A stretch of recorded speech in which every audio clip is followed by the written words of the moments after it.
ঠিক কেন হাত পা নেই? এর পিছনে আছে এক অজানা রহস্য। প্রাচীনকালে মালব দেশের রাজা ইন্দ্রদুম্ন স্বপ্নে নির্দেশ পান এক অলৌকিক দেব মূর্তি নির্মাণে। তিনি সমুদ্র থেকে একটি বিশাল কাঠের গুঁড়ি উদ্ধার করেন, যা অত্যন্ত পবিত্র। এই গুঁড়ি থেকে মূর্তি নির্মাণের জন্য তিনি দেবতাদের স্থপতি বিশ্বকর্মাকে আমন্ত্রণ জানান।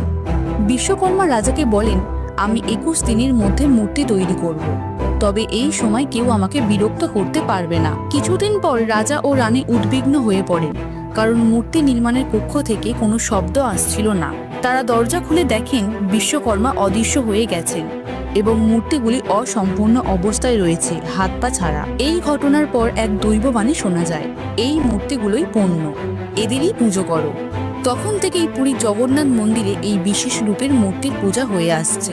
এমন আরো অজানা কাহিনী জানতে সাবস্ক্রাইব করুন এই চ্যানেলে, আর কমেন্টে একবার বলুন জয় জগন্নাথ।